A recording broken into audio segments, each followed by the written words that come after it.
আজ আলিপুর সার্ভে বিল্ডিংয়ে ভবানীপুর কেন্দ্রের জন্য মনোনয়নপত্র জমা দিলেন মমতা বন্দ্যোপাধ্যায়। আর মনোনয়ন জমা দিয়েও নাম বাদে ফের আদালতে যাওয়ার হুঁশিয়ারি দিয়েছেন মমতা। মনোনয়ন জমার পরও এসআইআর নিয়ে সরব হয়েছেন তৃণমূল নেত্রী। বহু নাম বাদ যাওয়ায় সরব তৃণমূল নেত্রী। মামলা করায় 32 লক্ষ নাম উঠেছে বলে দাবি মমতার। বাদ যাওয়া 27 লক্ষের ভোটাধিকারের দাবি ফের আদালতে যাওয়ার কথা জানিয়েছেন তৃণমূল নেত্রী।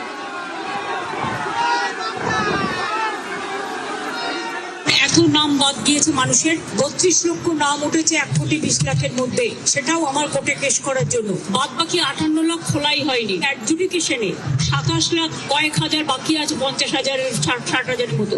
তাদের ভোটাধিকার দেওয়া উচিত বলে আমি মনে করি। পরে নাম তুলে কি হবে? তারা তো ভোটটা দিতে পারবে না। সুতরাং এটা তো সুপ্রিম কোর্টেরই অর্ডার ছিল, যারা অ্যাডজুডিকেশন আছে তারা জেনুইন ভোটার, ট্রিবিউনালে বাদ বাকি লোকেরা যাবেন এবং ট্রিবিউনালে সেটেলড হবে। তাহলে ফ্রোজেন করে দেওয়ার মানেটা কি? এটা আমার মাথায় ঢুকছে না। আমরা এটা নিয়ে আবার যাব, আবার বিচার চাই। কোনো বৈষম্য যেন না হয় বলে আবেদন। মনোনয়নের সময় অবজারভারকে আবেদন মমতার। Thank you so much ma'am. Sir ঠিক আছে সবাই।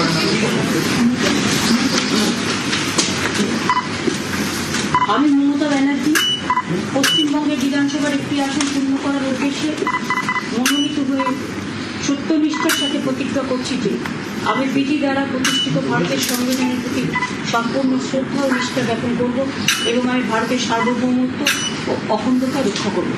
মমতা ব্যানার্জি এতে শিল্পান্ন করেছে, আলিপুর মিউজিয়াম অংশ কর্পোরেশন করেছে, শিল্পান্নটা সৌজন্য সম্পন্ন কর্পোরেশনের রিটকো করেছে, ধর্মধারণে এগুলো সবই রিটকোকে দিয়ে করানো হয়েছে।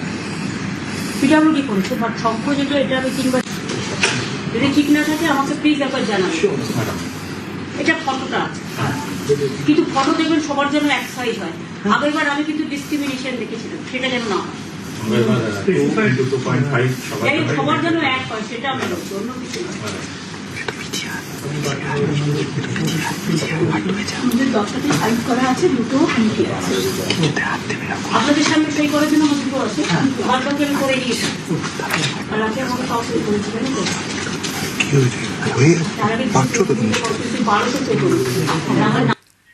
মমতার মনোনয়নে সম্প্রীতির বার্তা।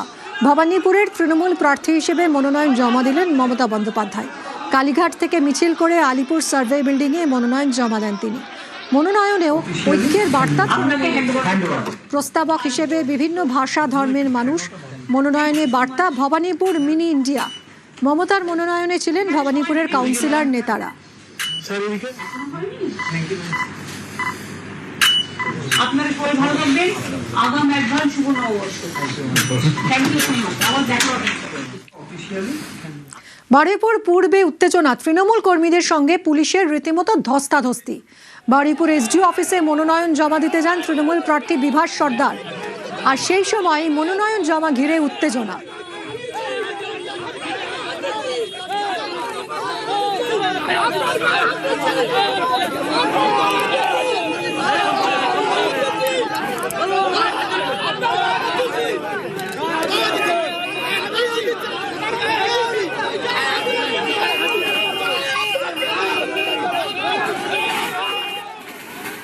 বারুইপুর পূর্বে উত্তেজনা। তৃণমূল কর্মীদের সঙ্গে পুলিশের রীতিমতো ধস্তাধস্তি বেঁধে যায় আজ।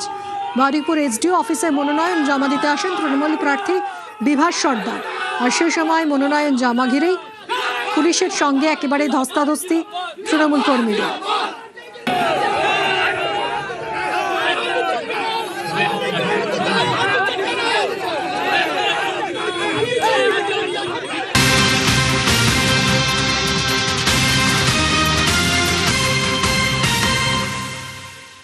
পানিহাটিতে উত্তেজনা। বিজেপি প্রার্থী এবং কর্মীদের উপর স্থানীয় মহিলারা চড়াও হন বলে অভিযোগ। পরিস্থিতি সামলাতে ঘটনাস্থলে খড়দা থানার পুলিশ।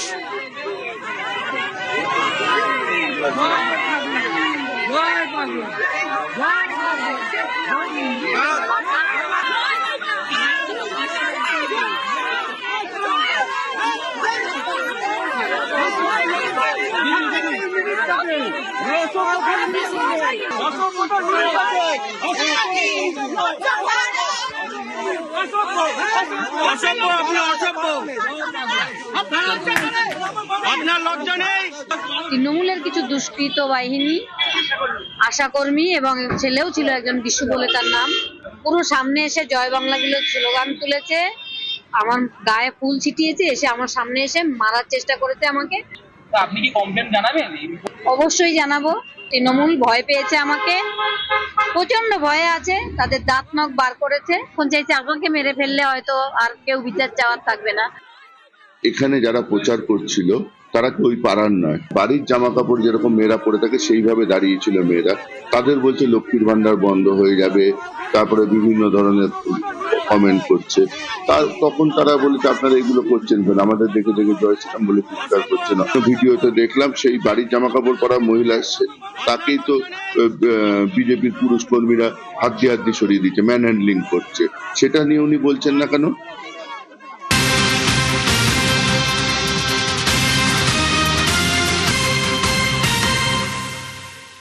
বিক্ষোভের মুখে ইন্দাসের বিজেপি প্রার্থী।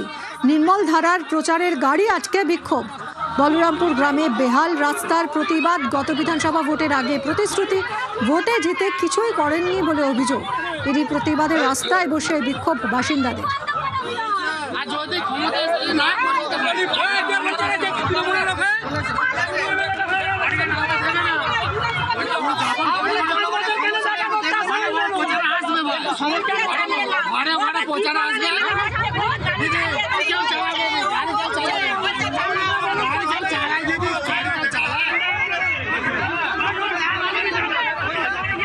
বছর বিধায়ক হয়ে আছেন নির্মল ধারা। এখানে বিধায়ক এসে আমাদের কোনদিন 5 বছরের মধ্যে একদিন এইদিকে আসেনি। সেই দাবি নিয়ে এখানে দাঁড়াইছিলাম। বিধায়ক আবার নামবেন নিয়ে এখান থেকে গাড়ি থেকে উল্টো পাল্টা কথা বলছে, ওই জয় শ্রীরাম করে চলে এলো। উনি বলছেন আমি গাড়ি থেকে নামবো নি, আপনারা যা ভালো বুঝবেন করবেন, গাড়ি জ্বালিয়ে দেবো, ই করবো সি করবো।